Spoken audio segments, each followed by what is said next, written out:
नमस्कार, जय हिंद। पूरे देशवासियों के लिए मेरी ओर से हार्दिक बधाई। देखो, हमारा लक्ष्य सबका एक जैसा होना चाहिए। जिस तरीके से विजय थलापति अपने राज्य में तमिलनाडु में किस तरीके से उसमें अपना राज्य को एकदम से एक्टिव करता जा रहा, और उसके दुश्मन उसके पीछे पड़ रहे हैं। लेकिन जो गलत आदमी होता है वह कभी ज़िंदगी में कामयाब नहीं होता। पूरा देश इन जालिमों ने हमारा जकड़ लिया है। उसमें राहुल गांधी, देखो, शुरू से तुम्हारे लिए एक बात सच बताता आया है। उसने कभी स्वार्थ में अपना कोई काम नहीं करा। दूसरे इस देश के लिए अपने पिताजी दादा तक को कुर्बान कर दिए। यहाँ तक कि 4000 पैदल यात्रा करके एक एक बच्चे बच्चे को तुम्हें आईने की तरह दिखा दिया। और ये जालिम आदमी जिस तरीके से इन्होंने देश को लूटा है, पूरा प्रशासन, पूरी संस्था, चुनाव आयोग से लेके पूरे प्रशासन, जितने भी संस्थाएं सारी इन्होंने अपने कब्जे में ले लिए। लेकिन अब इसको हमें इन इन गुंडों से उसमें असली ये गुंडे, ये डकैत तो से आज़ाद करने के लिए अगर हमें अपने इस देश को बचाना है तो हमें एकत्रित होना पड़ेगा। जिस तरीके से दीप के उसमें कॉकरेज पार्टी, CJP, उसमें सारे मिलजुल के किसान से लेके पूरा देश को एक्टिव होना पड़ेगा। इन जालिमों से इस देश को हमें आज़ाद करवाना है, अगर हमें इस देश को बचाना है तो।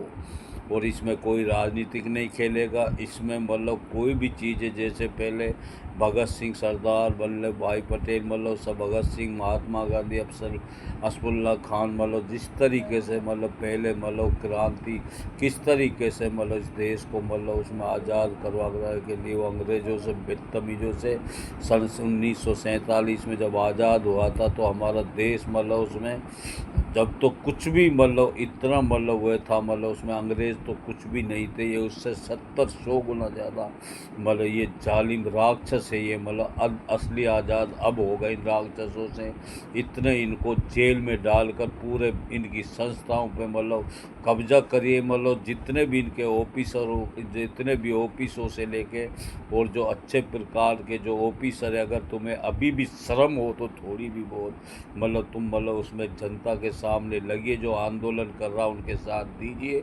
और अगर तुम्हें शर्म नहीं है उसमें ये चोरों को साथ छोड़ के, सबको पता होने के बावजूद अगर तुम अभी भी तुम नहीं समझोगे तो फिर तुम में इनमें कोई फ़र्क नहीं होगा। तुम इतने बड़े डकैत जालिम आदमी हो। जिस तरीके से धोखे से लोकसभा चुनाव इन्होंने धोखे से मशीनों में घोटाला करके हरियाणा चुनाव, महाराष्ट्र, बंगाल, बिहार से लेके बंगाल देख लो किस तरीके से ममता दीदी और यह ईडी, बदतमीज CBI ईडी जिस तरीके से छापा डाल के ये जिस तरीके से सांसदों को 20-20 करोड़ रुपए में खरीद कर, ये लोकतंत्र की हत्या नहीं तो क्या है। और इससे ज़्यादा क्या बुरा करेंगे ये बदतमीज। ना ये औरतों को छोड़ते, ना ये लड़कियों को छोड़ते। जिस तरीके से इन्होंने हर तरीके से इन्होंने एक एक चीज़ हमें तुम्हें आईने की तरह उदाहरण दे दे के समझा रखे। लेकिन तुम्हारे अब भी आँख नहीं खुली।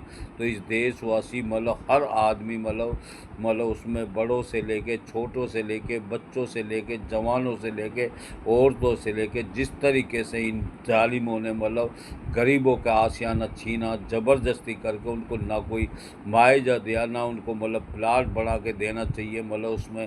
और जिस तरीके से गरीब रोड पे ला के ये बदतमीज वो फिर उनमें करके ये अडानी और इन बदतमीज बड़े बड़े इनके हवाले कर ये बदतमीजों को इतनी शर्म नहीं आती इनको। ये इतना बेगर्द बेदर्द आदमी है। इन्होंने जिस तरीके से इस देश को क्षतिग्रस्त करा, या आधे से BJP सारे मिल गए, ये मोदी, योगी, अमित शाह, गृह राज्य मंत्री, ये तड़ी पार, ये मोदी रंडुआ बदतमीज, ये अपनी बीवी तक का नहीं हुआ। ये गंजा टटला, और जितने भी ये BJP के उसमें है, उसमें सारे जितने भी गंदे विचार वाले जो भी चीज़ें, इनको छोड़ा ही नहीं जाएगा। इनके ऑफिस ऑफिसों में घुस के मतलब इनको मतलब कि आप आग लगाइए और इतने तुम तख्ता पलट नहीं करोगे, देश का भला हो ही नहीं सकता। उसके बाद मतलब देखो फिर अच्छा आदमी के जब हवाले देश होगा, राहुल गांधी जैसे प्रधानमंत्री होगा, सब अपने मंत्रालय सही ढंग से जब ये देश चलेगा तो इतना बड़ा इतना बड़ा देश लोकतंत्र देश है, इतना टैक्स आता तो 5 साल में कहाँ से कहाँ पहुँचेगा। हमारा मकसद किसी से मतलब दुश्मनी नहीं है, हिंदू मुस्लिम सिख ईसाई किसी के बहकावों में ना कर अपने देश को आगे बढ़ावे, साथ देवे और मतलब उठेर अपना देश को आज़ाद करवाइए जालिमों से। बस यही हमारा कहना है।